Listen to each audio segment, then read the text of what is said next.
Bom dia, boa tarde, boa noite a você, meu querido, você, minha querida, que nos assiste, seja neste sábado, seja numa segunda-feira, um domingo, enfim, é um prazer muito grande estar aqui com você nesse momento. Eu que hoje estou feliz, acompanhado por este belo casal que estará conosco aqui para juntos, tanto nós que estamos aqui quanto você que está aí também, para a gente conversar um pouco sobre as experiências que tivemos nesta semana, mas também, claro, sobre um pouco que aprendemos durante todos esses 12 sábados, né?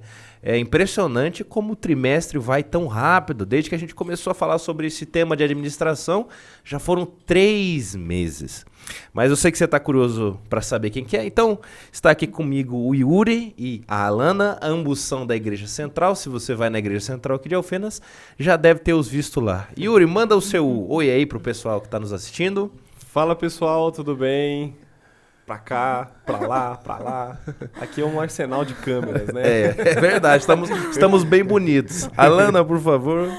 Olá, e um feliz sábado, né? Feliz sábado. Ou se for outro dia que tá assistindo. Tanto Mas o importante é estar assistindo. É isso aí. Bom, e como é de costume, vocês já sabem, para que a gente possa começar, né? Nós já estamos com a lição aberta, com a Bíblia aberta, mas para que a gente possa começar a leitura, não tem que ser a gente, tem que falar, tem que ser o Espírito Santo. E para isso é necessário que ele se faça aqui presente conosco. Então, Yuri, eu vou pedir para você começa fazendo uma oração para a gente, pedindo essa presença? Senhor, vamos lá. Feche seus olhos, você que está em casa, oremos.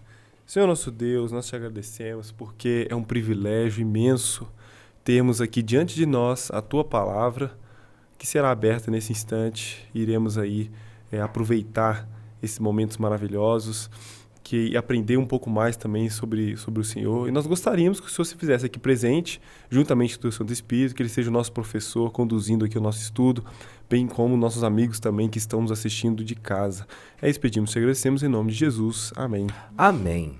Bom, muito bem. Essa semana, então, a gente esteve estudando nos nossos lares a lição 12, que é a última lição desse trimestre, né? Um pouco incomum, porque geralmente são 13. Esse vai ser um pouquinho mais curtinho.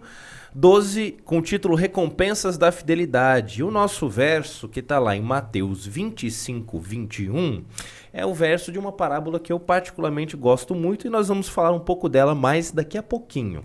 Mas esse verso diz o seguinte: o Senhor disse, muito bem, servo bom e fiel, você foi fiel no pouco, sobre o muito eu o colocarei.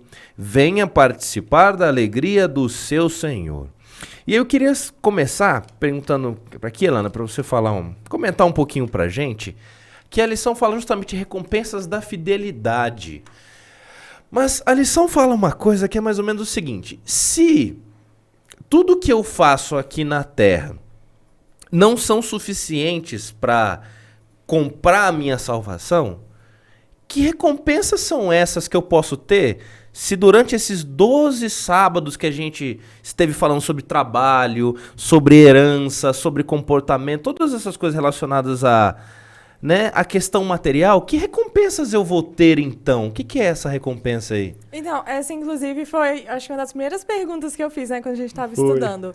Eu falei pro Yuri, tá, mas essas recompensas dessa fidelidade seria o que especificamente? Porque a gente estava falando sobre os dízimos, né? Então, envolve especificamente o dízimo, é o quê? E durante a lição, a gente viu que é o todo, né? O dízimo também, porque faz parte, mas é recompensa do todo, né? Da vida eterna, de uma forma geral, mas, assim, tudo aquilo que em resumo, Deus prepara pra gente, né? Uhum. E aí eu queria saber, Yuri, a gente falando dessa questão de trabalho, então, de fidelidade. Fidelidade aqui, fala aí, é só dinheiro, então? Deu dízimo, tá beleza, tá garantido, é isso? O que é? Não, certamente não, né? É uma vida entregue ao Senhor, né? Deus nada mais quer do que o seu coração, né?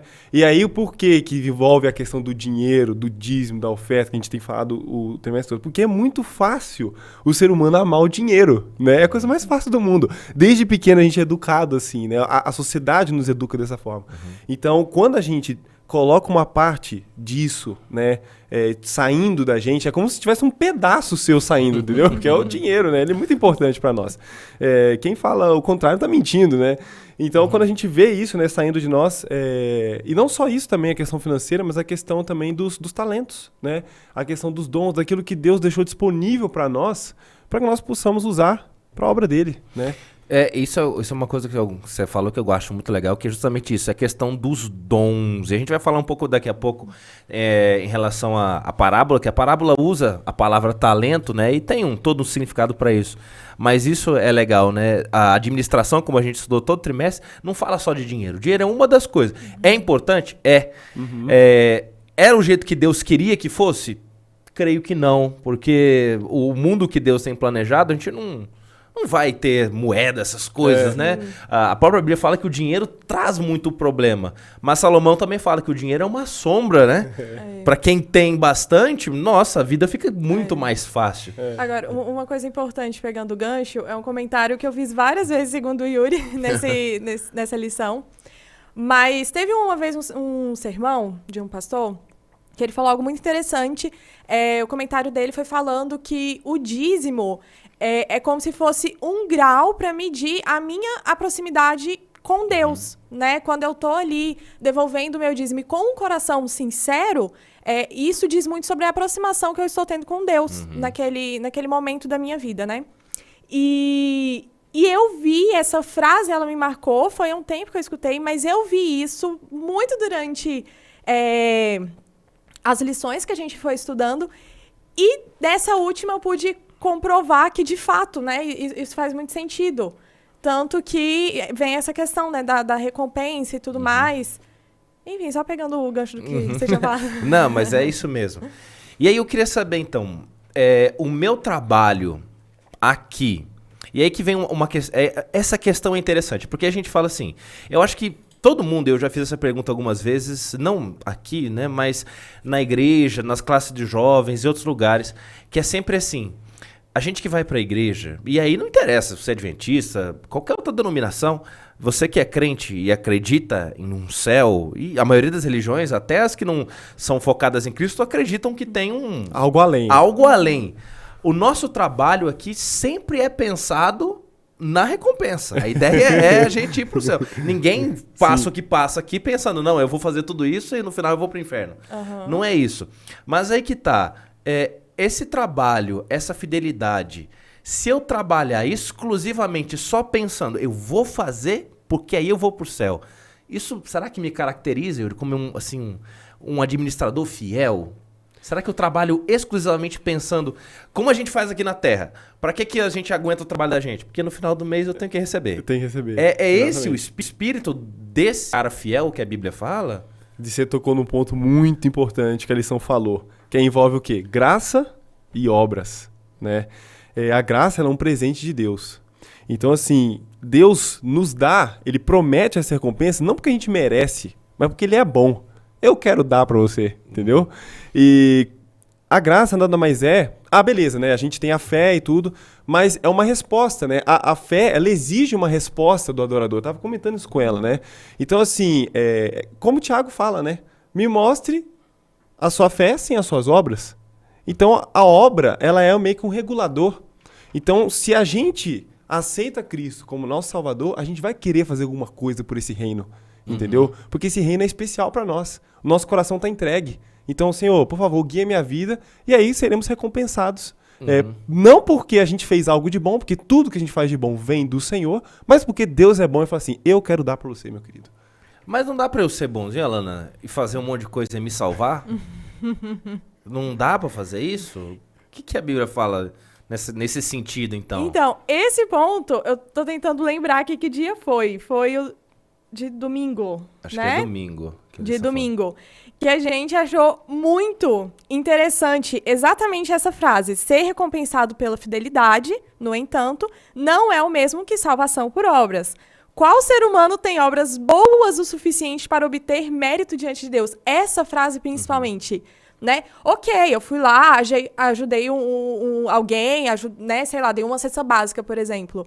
Mas isso não é suficiente, porque nós somos seres mortos, seres pecadores. O que ela leu ali, né? O parâmetro de comparação é o próprio Deus. Então, assim, Exato. a medida e é o Deus. Então, não tem exatamente. como, né? Então, as minhas obras, elas não vão ser suficientes, porque mesmo que eu faça o bem hoje, amanhã eu posso estar pecando, né? Então, é onde entra a questão da graça, né? Que falou bastante, acho que principalmente no início da lição, né? E aí foi onde essa frase, assim, recompensas, em vez disso, são a obra de Deus por nós e em nós, né? Então, não diz respeito ao que eu estou fazendo, diz respeito à graça de Deus por mim, né? Eu acho legal a gente pegar uma comparação, né? E da gente imaginar o seguinte, é como se a gente fosse assim, eu quero fazer uma coisa boa, eu quero fazer essa mesa e vou dar essa mesa para Deus. Só que eu não tenho madeira, eu não tenho a ferramenta e eu não sei fazer. Aí Deus vem, dá a madeira, dá a ferramenta e me ensina a fazer. Aí eu faço, entrego pra ele e falo, Deus, eu fiz, hein? Agora você vai ter que me aceitar aí. Vai ter que me receber. Pô, mas você não tinha nada, eu te dei tudo. Você Ainda te ensinei a fazer. ainda quer cobrar? Se eu ajudar, vou dar, sei lá, um exemplo que eu tava falando. Dei uma cesta básica hoje pra alguma pessoa que estava precisando. Mas se eu precisava do quê? Do dinheiro. E do dinheiro que eu precisava, quem que me deu o sustento para eu ter condições de ajudar alguém? Deus, né? Exatamente isso que você falou. Eu gosto muito do capítulo 5 de Romanos, que ele fala exatamente isso, né? Tudo que a gente faz aqui, né, as coisas que aconteceram, a única pessoa que pode resolver mesmo é Jesus. O que a gente faz aqui, e aí já tem outras passagens envolvidas também, não só de Romanos 5, mas tudo que a gente faz aqui é como o Will falou, é pela fé. Né? A gente fica tão feliz de ter recebido um presente que a gente fala assim, eu quero fazer alguma coisa para ajudar. Eu vou fazer alguma coisa, né? E aí que tá, Yuri, esse presente, que é o que a gente chama de vida eterna, o que é vida eterna? É ficar o resto da eternidade tocando harpa debaixo da árvore? O que é vida eterna? Certamente não, né? Hoje a gente vê que a morte ela é um problema que não tem solução, né? Quando fala morte, assim, a morte de um ente querido, certo? Porque a gente sabe que a morte eterna tem uma solução que é Cristo. Você quer fugir da morte eterna? Vai para Cristo. Mas o ser humano até hoje não consegue lidar com a morte direito. Então, assim, viver eternamente já é algo bom, porém, tem um mas viver eternamente da forma que a gente vive não é muito legal. Não ia ser muito bom. Não ia ser muito bom. Então essa vida eterna, ela não é só uma vida eterna, é a vida eterna que Cristo quer nos dar. Uma vida sem sofrimento, uma vida, inclusive, muito importante que a lição fala, ao lado dele. Ao lado dele. E o texto falou isso em Mateus, a gente viu lá, né? Estou preparando, eu não sei se eu estou roubando a cena aí. Não, imagina, cara. Eu vou preparar lugar para que onde eu estiver, você esteja junto. Eu quero você perto de mim. Essa é a mensagem de Deus para nós, né? Então, assim, não é uma vida eterna tocando harpa debaixo da árvore. É uma vida eterna com muitas coisas, inclusive muitas novidades, né? E eu não sei onde que tá, mas mais pra frente eu vou achar em algum lugar aqui, mas a gente grifou isso, né, amor? Eu estava olhando lá, a questão de ser sempre uma novidade. O céu vai ser sempre uma novidade, né? Que preenche aquele... Desculpa, né? Que preenche aquele vazio no coração do ser humano. A gente tem um vazio, né? Que a gente sempre busca algo a mais para preencher esse vazio. E a gente sempre percebe que quanto mais a gente busca, ainda tá faltando. Então Deus colocou isso de propósito no nosso coração. Isso está escrito no prefácio de Desejar Todas as Nações. Olha aí. É de propósito, justamente para ele ocupar esse espaço. Sim. Então essa vida eterna tem que ser ocupada por ele. Eu queria saber da Alana, o que você considera aí como essa vida eterna? O que a gente vai fazer lá no céu para ocupar a nossa mente por toda a eternidade? É muito tempo a eternidade, né? Nossa, aí vem uma coisa, um comentário da lição também, essa sua pergunta, que é algo óbvio, mas que lendo, né, faz a gente lembrar, chamar atenção, que é quando ela fala que pode estar além da nossa compreensão, né? É engraçado, porque assim, a gente imagina, né, o céu, por exemplo, eu amo animais, nossa, eu vou poder ter contato lá com os animais e tudo mais, só que é algo tão perfeito que foge da nossa total imaginação, do nosso real achismo, né? Sim. É algo além. É algo que eu... Eu vou materializar um pouquinho a sua pergunta. Eu gosto muito Eu gosto de estudar. Eu gosto de... Quem não gosta de aprender coisas novas, né? Quando você aprende... Às vezes, durante o processo, é um sacrifício, né? Sim. É difícil você absorver, mas quando você absorve aquilo, você consegue dominar aquilo, nossa, é muito prazeroso. Agora, você imagina no céu, que a gente vai ter uma eternidade para descobrir várias coisas, ainda mais a natureza. E isso direto da fonte, do Criador. Sim. Olha só quanta coisa tem para você fazer lá no céu. Quantas Fala a pessoas verdade. conversar, imagina, conversar com aquelas pessoas que a gente vê na Bíblia, Vê tem na tanta Bíblia, admiração. né? Quanta experiência.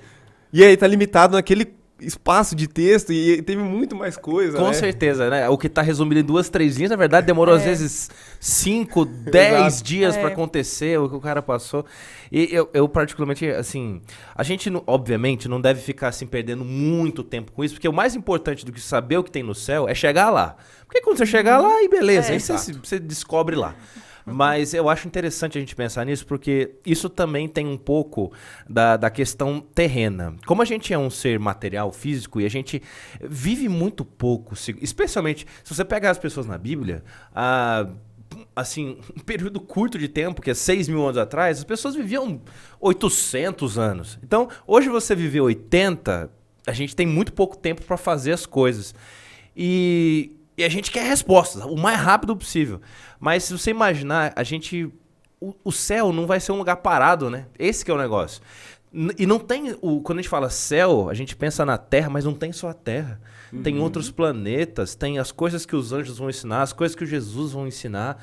A eternidade vai ser, eu penso que vai ser um tempo muito bem gasto. E outra, todas as coisas as tecnologias que devem existir no céu, eu vivo falando isso com a minha esposa, com a Sueli, falando assim, você pensa, como é que um anjo, por exemplo, ele pode estar aqui e de uma hora para outra eu vejo ele e depois eu não consigo ver mais porque ele passou.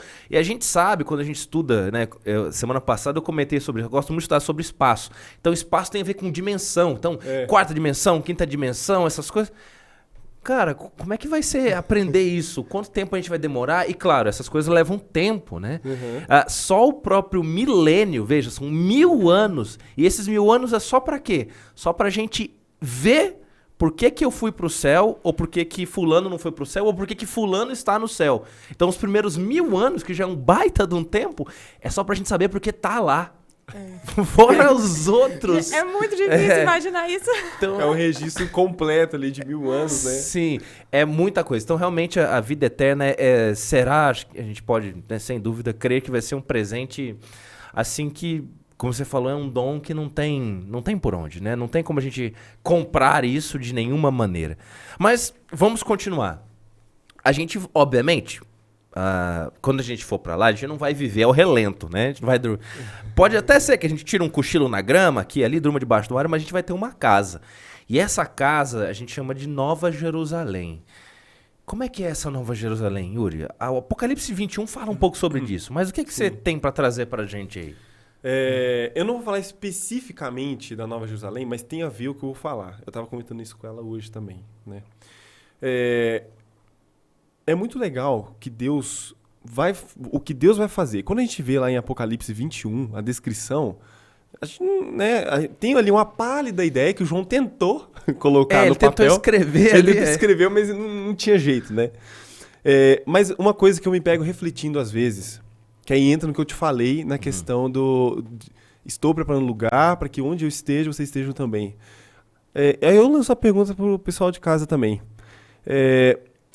Se Deus falasse hoje pra gente assim, pessoal, é o seguinte, aqui no céu não tem uma mansão, a casa é simples, o lugar é simples, mas eu estou aqui e eu quero que vocês venham. Como que seria a nossa resposta pra isso? E é curioso, cara, porque às vezes, diversas vezes a gente vê isso em sermão, o pessoal, não, que não sei o quê, a gente vai ter uma mansão, ruas de ouro, e a gente é tão mesquinho que a gente começa a materializar o céu, e a gente fala assim, nossa, eu quero ir pro céu. Parece que é só um lugar de riqueza e acabou. Pra livrar da pobreza da terra, entendeu? Eu quero ir pra lá pra livrar dos problemas, só que o ponto do céu é Cristo, é estar perto dele. E eu acho que quando a gente chega nesse ponto, o ponto tipo assim, Senhor, eu não me importo de ter uma casa simples lá. Eu não me importo com nada. Eu só quero estar perto do Senhor sem pecado. Porque o pecado é algo que incomoda muito aqui. Então, se eu for pobre, tá ótimo. Me deixa sem pecado, entendeu? Sem pecado para não sofrer mais com essa desgraça que me separa de ti. Eu acho que esse é um ponto de maturidade muito importante, que é o que a gente tem que buscar. Porque se a gente pensa só na questão material do céu, inclusive o pastor Eduardo uma vez pregou isso na nossa igreja, né? O ponto de falar que as ruas são de ouro, não é que Deus está querendo colocar para nós que o céu é riqueza, vem pra cá porque o negócio é bom. Ele tá dizendo o seguinte, aquilo que o ser humano dá muito valor aí na Terra, a gente pisa aqui. Entendeu? Verdade. Então, esquece a questão financeira, porque aqui, isso aqui não tem muito valor pra gente. E Alan, pensando num lado agora mais humano da coisa, menos material, a Bíblia fala que no bairro tem céu, no céu tem bairro, né? Eu troquei as palavras que deu onde pareceu o seu Madruga aqui agora. Mas a Nova Jerusalém tem bairro? Tipo assim, se eu não gostar do Yuri, eu posso morar num bairro aqui e ele mora no de lá? A gente nem se fala porque não vai se ver, é grande. Como é que vai ser isso aí?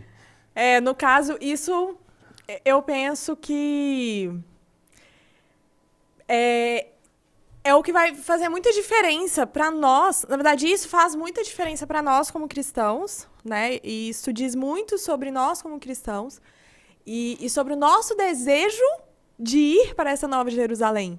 Porque é muito comum, você deu um exemplo e tudo mais, mas isso acontece constantemente, né? E se eu vivo assim aqui, lá não é desse jeito, não dá para ser desse jeito, porque senão tira o brilho do que é de fato o céu, né? Então, é algo que desde daqui na Terra a gente nem não se viver assim. Não tem como subir, né, pensando na divisão. Exatamente. Realmente vai ser. E aí que tá, como o Iro falou, a lição comenta, Ellen White fala, João tentou colocar, mas é algo que foge à nossa imaginação. A gente não consegue compreender. É por isso que tem coisas que a própria Bíblia fala, olha, não se preocupa muito com isso agora não. Né? Foca em fazer o seu aqui, porque quando você chegar, eu te explico melhor. Né?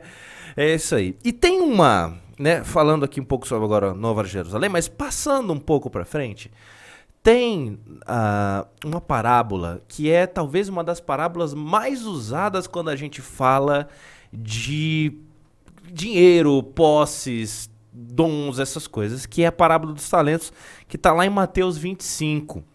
E aí, a primeira coisa que vem na cabeça da gente, quando a gente pensa em talento, é dinheiro. Obviamente é dinheiro. Mas é que tá, esse talento que Jesus estava falando lá, era só dinheiro? Ou era só, sei lá, tipo, saber cantar na igreja, saber pregar? O que é esse talento? Não, teve um exemplo que tem coisas que eu gosto quando o Yuri me dá umas explicações com esse espírito professor dele. E aí ele foi e me deu, assim, uma explicação interessante. Você quer contar? Pode falar, eu citei você como exemplo, né, então. E aí eu acredito que vai responder a pergunta. Ele deu um exemplo, por exemplo. Eu gosto de criança. E aí, vamos supor que eu trabalho com as crianças e tal, e dediquei a minha vida a isso.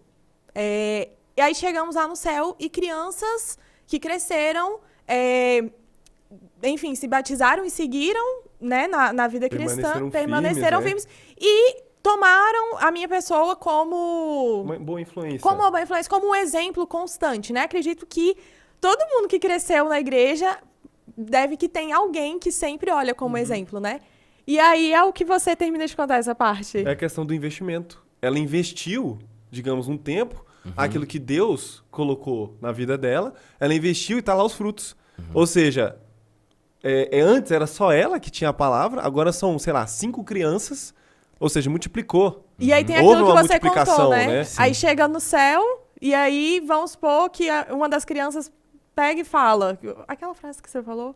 Agora não lembro. Exatamente da frase eu não lembro. Mas ele tinha falado algo assim, o fato dele estar lá, agradecendo a minha pessoa, né? No caso, só que é um exemplo que acabou de vir na minha mente, que eu lembrei dele contando, mas a gente pode tirar isso como base em outras situações, né? Igual eu disse, teve gente que eu cresci, porque eu não sou daqui de Alfenas, eu sou de Brasília, e teve gente na minha igreja que já foi uma influência muito forte pra mim.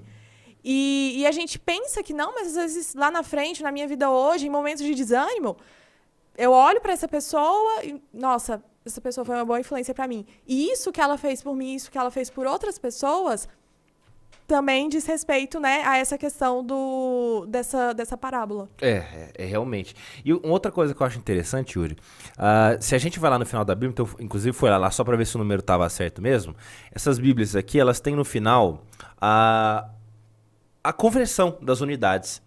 Quando a gente olha lá a unidade do talento, o talento ele geralmente era uma moeda de prata. E essa moeda de prata, né, um talento valiam 6.000 denários. Ou seja, um denário era o salário de um dia. Se eram 6.000 denários, bom, isso em anos, se a gente for dividir por 365, vai dar aí quase 17 anos de trabalho. Ou seja, quando Jesus contou essa parábola que ele estava falando aqui, nesse sentido, né, da parábola de dinheiro, é muito tempo, é muito trabalho. Isso mostra alguma coisa sobre os dons que Deus dá pra gente? Mesmo aquele que só recebeu um, você acha que dá pra tirar alguma coisa? Tipo assim, será que Deus dá mesquinharia pra gente? Tipo assim, eu recebi uma coisa só, eu só faço isso. Tipo, será que tem algo que a gente pode tirar dessa ideia? Eu acho que Deus, ele é um Deus muito generoso, né? Mas o fato de alguém ter menos não significa que Deus não está fazendo pouco caso dessa pessoa. Pelo contrário, né? Ele fala assim, ó, fiel no pouco, sobre o muito te colocarei. Então, se Deus te dá pouco hoje, é porque você tem que ser fiel naquele pouco. E todo mundo sabe que tem... Aí eu já tô colocando a questão financeira, que a parábola diz em relação a isso também, né? Sim. Então, se você recebe pouco hoje e você tem muito pouco para dar como oferta, ou o seu dízimo é relativamente pequeno em relação de outras pessoas, não deixe de doar por conta disso. Não deixe de devolver por conta disso. Afinal de contas, a gente vê a parábola não, né? Aconteceu de fato, a viúva pobre, ela foi muito mais valorizada com 2 moedinhas do que várias pessoas com sacos de dinheiro. Sacos de dinheiro. Então, certamente, se esse servo tivesse seguido o plano de Deus, tivesse feito o investimento daquilo, com certeza Deus teria valorizado e muito esse servo. E o que eu acho legal também é justamente isso, né? Você veja, ele recebeu só um talento, o outro recebeu 5. Cara, mas o talento que Deus não dá um dom pequeno. Às vezes a gente pensa assim, mas eu não prego, ou eu não canto lá na frente, e é tão bonito ver fulano lá na frente, todo mundo olha pra ele, dá os parabéns pra ele, e sei lá, o meu talento é orar. Cara, ninguém pode estar vendo, às vezes os talentos, assim, eles são coisas que às vezes não vão te trazer uma fama, um prestígio, digamos assim, mas o talento que Deus te deu é tão importante quanto aquele do outro, né? Não é porque ele deu menos para um que aquele talento vale menos do que o talento do outro. No sentido de que o que Deus dá é grande para todo mundo. Por menor que seja, acho que só o fato de você estar vivo já já é um baita de um talento, se a gente for parar para pensar assim, né? E Deus pensa muito, acho que Nossa, Deus é maravilhoso. Ele coloca as circunstâncias específicas, né? Então, às vezes, você tem um talento que não é um talento de alcance mundial, mas é um talento de alcance na sua vizinhança, no seu ciclo, no seu trabalho. E, às vezes, isso é o importante. É isso que Deus quer pra você. Porque, assim, às vezes, aquele mundial não alcançou o cara que tá lá, naquele bairro onde você tá. Entendeu? Ou no seu trabalho. E aí Deus colocou você específico. E às vezes a gente fala assim, né? Porque aqui é quantidade, a palavra fala de quantidade. Um recebeu 5, outro recebeu 2. Mas às vezes você recebeu um só que ninguém recebeu. Era ele é único seu. Diferente, né? Sim. Diferente. Às vezes a pessoa não tem, nossa, eu não sou bom nisso, naquilo, mas você é bom numa coisa específica que só você sabe fazer. E faz muito bem. Exatamente. Mas, Alana, como a gente estava conversando um pouco antes, o título dessa parte chama Acerto de Contas. A parábola em si é muito legal, né? Cada um recebe um talento, é uma quantidade muito grande, 2 deles vão, investem, duplicam seus talentos, mas tem um que enterra. A parábola aqui tá falando de enterrar fisicamente, né? Ele realmente pegou os 6.000 denários, botou dentro de um baú e cobriu de terra e ok. Mas o que é o enterrar esse talento na prática? O que significa assim, vou pegar meu talento e vou enterrar? O que é isso? Não sei se eu vou estar certa, mas eu enxergo como, igual a gente está falando de dons, né?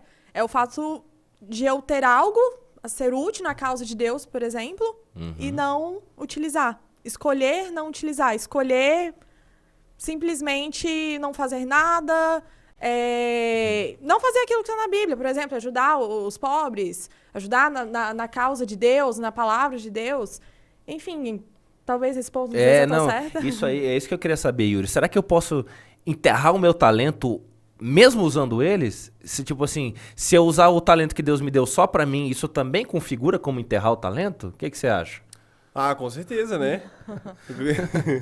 Porque, vamos supor, né? Os outros multiplicaram. E aqui na parábola fala que o Senhor da parábola queria que fizesse algo a mais. Então, às vezes, a gente pode pegar o talento, gastar ele, às vezes repor só o talento ali, entendeu? Aí, tipo assim, ó, toma aqui os outros, que você me deu então tá aqui de volta um só. Não tem mais, é só esse aqui. Sim. Então você usou só pra si, né? Você não colocou algo a mais ali. E o que eu acho legal nessa parábola dos talentos é justamente isso. Esse final, às vezes, pode parecer até um pouco bravo, né? Um Deus que chega e cobra e cadê os talentos que você me deu?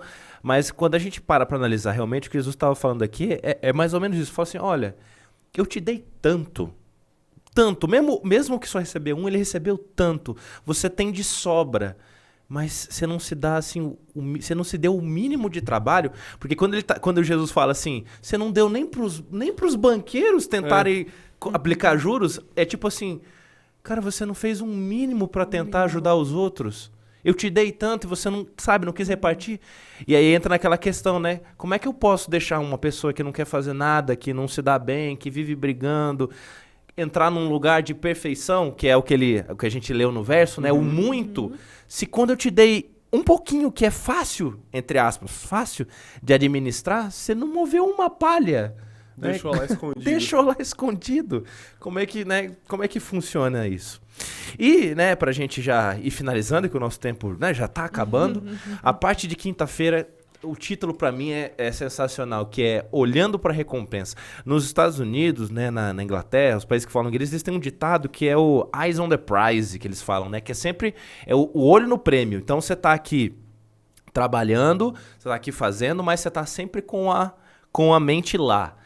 E eu queria que vocês finalizassem pra gente, pode começar pelo Yuri mesmo, que é justamente essa questão. Como a gente falou no começo, é óbvio que o nosso trabalho aqui não é a questão, tipo assim, que vai me salvar. Ele é importante, mas não é ele que me salva. Mas por que é importante que a gente tenha sempre essa mentalidade de que existe algo a mais? De que não é só ganhar dinheiro aqui, viver aqui e acabou. Esse que eu queria que vocês comentassem um pouco. É o motivacional. Né? O motivacional do ser humano é que nem você falou no início da nossa conversa. E se a gente fizer tudo isso, não tem nada, né? Não faria sentido. Não faria sentido nenhum. Porque Deus é um Deus que quer recompensar, né? Por mais que nós não somos merecedores, mas Ele é um Deus que quer recompensar. E além disso, né? Eu gostei de como Paulo colocou em Romanos 8, nós somos feitos filhos de Deus. E filho é herdeiro. Então, a nossa missão aqui é ser filho de Deus. E o bom filho faz o quê? O bom filho cuida dos negócios do pai. Entendeu? Então, assim, eu vou cuidar dos negócios do meu pai porque eu sou herdeiro disso aqui. Ou seja, né? Tá aí disponível para nós talentos, recursos. Deus confiou isso para nós. Vamos ser bons filhos a Deus e vamos acumular tesouros no céu. Isso que a gente citou, o exemplo das crianças que ela falou, isso tudo é investimento para o céu. É isso que a gente tem que fazer aqui hoje, né? Investir Imagina pro céu. se eu vivo pensando, por exemplo, independente do que eu faço, do meu cargo na igreja, do meu cargo no trabalho, enfim.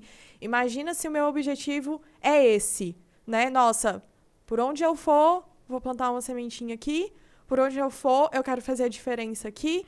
Eu quero mostrar a diferença na vida de ciclano, enfim. E acredito que quando a gente tem esse olhar, né, a vida de fato faz sentido, porque se não for olhar para Deus, para o céu, não... E a gente entende, né, que o que é ser um administrador? É o muito que Deus deu pra gente, é o talento, porque todos nós temos talentos aqui na Terra, seja financeiramente falando, alguns mais, outros menos, mas seja nas coisas que a gente faz aqui, a gente entende o que Deus quis dizer com pouco, né? Cara, a gente fica pensando, imagina os grandes bilionários do mundo, sei lá, Bill Gates, Elon Musk, esses caras, e Deus tá virando e falando assim, olha, isso aí é o que você fez é pouco. É pouco, o que eu tenho pra te trazer aqui é muito mais, muito mais. Exatamente. Bom, eu sei que dava pra segurar isso aqui mais 1 hora ainda, mas a gente já vai parar por aqui, que já está dando o nosso tempo. Eu espero, você que tá em casa, que nos assistiu, se você gostou, compartilha com seus amigos, com suas amigas, com as pessoas que você ama. Como eu falei no comecinho, olha, foi 12 sábados e parece que voou, né? Semana passada o Paulo estava aqui, ele estava falando sobre isso. Que ele já, né... Paulo, não tô te chamando de velho não, mas foi você que disse. Que ele tá numa idade já um pouco mais avançada. E ele tava lembrando dos tempos que ele era menino e ele olha para trás e fala assim, parece que foi ontem. A mesma coisa acontece aqui, parece que nós começamos a estudar a lição sobre administradores ontem. E já vai vir uma lição nova agora, com um novo tema, falando sobre mensagens angélicas. Mas o apelo sempre fica o mesmo, não adianta nada a gente ter uma lição, não adianta nada a gente ter uma Bíblia, se ela vai ficar lá em cima aberta no Salmo 23 e a gente nem lê, né? Tá aí um outro exemplo do talento. Deus te deu aqui, ó, você vai fazer o quê com ele? Vai enterrar? Não, você vai estudar. Fica lá em cima, ninguém nem lê, não vai. Então, querido, se possível, estude. Né? Eu sempre falo da lição. Mesmo que você não tenha condições de adquirir a lição, pelo menos entra lá no site da CPB, que é de graça. De graça. É de graça. A gente tem tanto material. Tem a Bíblia online também, que é de graça. Se você entrar lá no evangelismoalfenas.com.br, tem um monte de material que é tudo de graça. Mais um trimestre passou, mais 3 meses. E eu espero que você tenha feito o seu pacto aí durante esses 3 meses. Tenha começado a estudar. Como a gente sempre fala, né? O Yuri que tava... Quanto tempo faz que você formou, Yuri, agora? 5 anos. 5 anos, né? 2017, mas ainda tem tudo fresco na cabeça, como não, eu tenho. Não vou falar todas as matérias, mas você lembra as táticas que você fazia para estudar, né? Ah, não, sim. É sempre assim, quando a gente vai começar a estudar, a gente sempre começa de pouquinho, né? Um pouquinho. Começa com 5 minutos, depois vai para 10. Quando você vai ver, você já está estudando 1 hora por dia e aquilo se torna uma rotina, é algo automático. A mesma coisa é para esse livro aqui. Se você não estuda todo dia, se você não tenta todo dia, vai ser difícil mesmo. Mas começando de pouquinho, sempre pedindo ao Papai do Céu, pode saber que logo, logo você vai estar precisando... Você vai estar precisando não, né? Você vai saber tudo que você precisa e até um pouco mais. Porque ele nunca dá só um pouquinho, né? Ele sempre dá de bastante. Alana, você faz uma oração pra gente finalizar, então? Faço. Oremos. Querido e amado Deus, estamos finalizando aqui mais uma lição e quantos ensinamentos durante todos esses sábados, quantas coisas boas nós aprendemos e ensinamentos que não fiquem só aqui, não fiquem só nesses 3 meses, que nós possamos levar para a nossa vida cristã, para a nossa vida prática, que o Senhor esteja conosco e abençoe ainda mais a próxima lição que está por vir, que tem uma mensagem assim muito importante para a nossa vida. Te peço por isso, abençoe cada pessoa que assistiu, vai assistir. Fique conosco, é isso que eu te peço e te agradeço em nome de Jesus. Amém. Amém.